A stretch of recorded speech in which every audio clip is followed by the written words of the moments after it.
Welcome to this Zentangle Quickie. My name is Heather Hartwick Gladden. I'm a certified Zentangle teacher.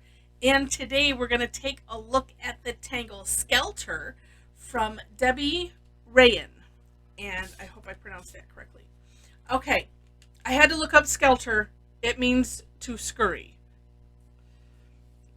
Some of you, I'm sorry, the song is just going to go through your head. Hopefully that's all. All right. So this one starts off with a heart. I'm going to kind of do this one sort of on an angle. And this could be a nice border tangle. Do take a look at the For More Inspiration link so that way you can see the samples that Debbie drew. Absolutely gorgeous. Neat ideas for how to use this tangle. I'm gonna do it just like on the step out. And but yeah, do take a look at that. All right, I also divided up some of the steps, hopefully to make it easier to understand. I think maybe I just did one. I don't remember, but maybe. Oh no, there was two additional ones, just for clarity's sake. All right, so once you have a heart, then towards the tip here, we're going to draw essentially another one, but it'll just be coming from here. It's kind of like a takeoff and land idea. So I'm tracing a little bit and making that curve line and coming down hopefully around the same space. Although I suppose if you wanted to have this like go around like a corner, or not maybe a corner, but have it go in a curve, maybe this is where you would turn it. I haven't quite figured that out yet myself. All right, and then we'll do a third one. This is similar to another tangle called Hardy, which I'll probably, if I have, I don't think I've done that one yet, and I'll probably do that soon as well. All right. Then, and this is where it's similar to Hardy, is on, I'm going to start on the right side here, and we're going to kind of aura this side, but we're not necessarily going to aura the whole thing, just, the top portion here. And we're going to alternate sides. Yeah, sort of. All right, like so, or close. Then, all right, and this is where I split it up just so that way you could see, because I was working to figure things out, and I'm like, well, let me just separate the next two steps, because while they're similar, I just sometimes find it nice to see. So what we're going to do is we're going to go into this middle heart and continuing this aura, and we're going to have it come up around the top heart and kind of tie in. So it's just going to be a series of curved lines. I'm going to try to keep mine thick. I keep making them so small and maybe not as far apart as that. Oh, that looks nice. Okay, and then they get smaller. And actually, you don't have to have them tie into each other like I was doing here. As I just reminded myself, you can have them stop at that heart like that.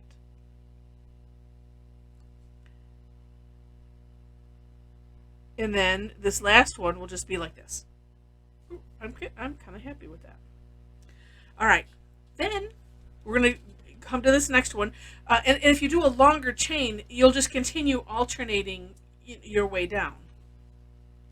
This one, because there's no heart above it, this one, we're going to do the same thing on this side, but it's actually going to come and meet up to this aura right here. Yeah. Okay, so now see if I can do that again.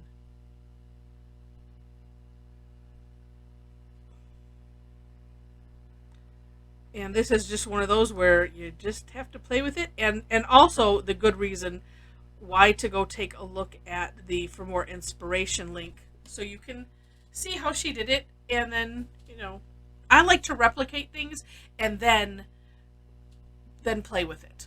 Everybody's different, but that's what I like to do. See how close can I get it, and then go from there. And then if it's something that's like, well, there's just no way, and then it's like, okay, well, I'll just do my own thing. All right, so once you have this, and then so again, if you're doing a longer trail of these, you would just continue to alternate. But then whenever you come to the last one, we're just going to put an orb here, at, at the bottom, bottom of the last heart. Now, I don't know if it matters, and it probably doesn't. Well, depending on how many you have, I would put this on the place that you're going to have to put these little curve lines. So as you see, so this one on this aura, we went this way, this way. If you ended up, say, with one more, I'm going to say you would put this orb on that side, because that would be your last set of auras going up. I hope that makes sense. All right, so this one, and we're going to do the same thing here, and we're auraing that all the way up. I wish I had maybe made it a little bit out a little further, but that's okay, because there's no such thing as a mistake in Zentangle. And then when you get here where it's kind of close, then it's like, and it's almost like we're drawing it behind. So if I was going to do another one, it would be here, and we're using a little bit of the hollowbow technique to put that little last curve there. And so my interpretation, and I have to say, I read quickly, not in depthly, to to Debbie's, the story behind this, and the information that's on the link. But I'm just guessing, because this does look like motion, and it looks like, oh, it is, it's, these hearts are scurrying into formation, and we're just seeing like the movement trail or something. That's my thought, and I'm sticking to it. All right. And that is essentially it. Oh, except if you want to, and I put this in my Tangle. I don't think that she put this in hers. I just did it as in the last box, and I always write play or decorate or something. But doing a nice aura around, once you have it done, is a really nice way to kind of finish it off. And you don't have to, like, I'm not going over every little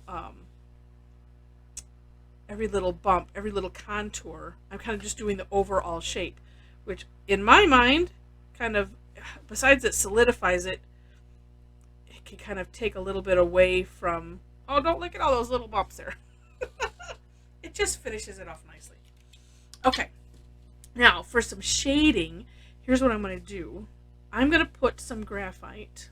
Let me turn this so that way my tip of my pencil is where I want the graphite to go and where I want it to be darkest. So I'm going on the outside of the heart, like that. While I'm on this side, I might as well do this one too. And so it's essentially where these curve lines, we'll call it tucking under. It's almost like I'm picturing as if this is, this heart, moving this way. So like these curve lines are essentially, this. And so they're essentially, the rest of the heart is tucked under here, right? We can't see it. So I'm putting the graphite there where it's tucked in. And let's spread that out just a little bit. Okay. And so I'm just taking my tortillon, and I'm doing more of a scooch. That's what I call it. That's my technical nerve. So I'm just scooching it along, just going, up and down, versus usually I'll do like this. I would do little circles. I don't have enough room, and look at how neat that looks. Having it the darkness looks neat too, but just adding that bit of gradient, and again, it's moving the graphite as far as the tip goes. So that's why I was almost going to look for a little bit thinner one. And that's also why I was like, well, I want to make these a little bit thick so that I have room. Yeah, but look at how neat, this compared to this, which is not where the graphite hasn't moved yet. And I'm being careful not to get it into the heart, although I do see where I kind of have, and it doesn't matter. But just making that nice gradient. Okay, so while that would be really nice, and you could just leave it there, why not? I'm going to just put a little bit on the outside here. this one's going to be a little tight because it's small. Actually, I'm not sure what to do with that one on the top there. I'm thinking, because it's kind of just like by itself there, isn't it? I'm just putting a little bit up there. And then the same motion. Gosh, get this. So you want to have the tip of your tortillon, on the graphite, and then like working it down versus reaching it over this way. So that's why I'm flipping my tile and trying to decide what the heck am I doing. And I'm doing the same motion.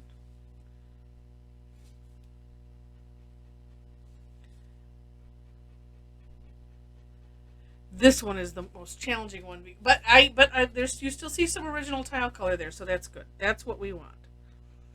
And we want that because, as you can see, it makes it look curvy or shiny, whichever way you want to think about it. Okay. Oh, that looks neat. And so I'm going to add just some up here, just because it doesn't feel right up there. That's a little bit better. I'm not sure exactly what I want to do with that, but yeah, that's how you get. If you've seen tangles where it's like, ooh, that looks so shiny, that's what you do. And the darker, the more dramatic, the more contrast is kind of neat. It's in here, and I'm not going to touch it there. You could probably go over it with with the white charcoal pencil, and I'll show in my sample. I did that on my sample, and it's okay. Actually, I went over it with that, and then went over it with the jelly roll. I'm not sure if I like that or not. And you know what? I'm going to leave these just like this, but I'm just going to put a little curve line. That looks cool. Just like that. And leave it. Now I could put some shading there, I suppose, if I wanted to. But yeah. Oh, I did do this on my sample, but I'm going to do it again here. I'm just going underneath, so that gives a little depth, like it's standing out, and wow, it sure is. And so you can have fun with shading inside there if you wanted to. Okay, it turned out nice, better than my play one. So this one, and I decided I'm just going to go crazy and add a bunch of color. Let me flip it over here, which is fun to do. I did that with 2 colors of chalk pencil, and then swished it around with the tortillon. So here I did add some graphite inside the heart, but on all of these side things, I did both the chalk pencil. And I wasn't quite happy with that, so I went over that again with a jelly roll, a white jelly roll, and it looks okay. It looks shiny. It was so small. It just it was like this, where it's was more gray, but you can see a little bit of that white. You can, and it's okay.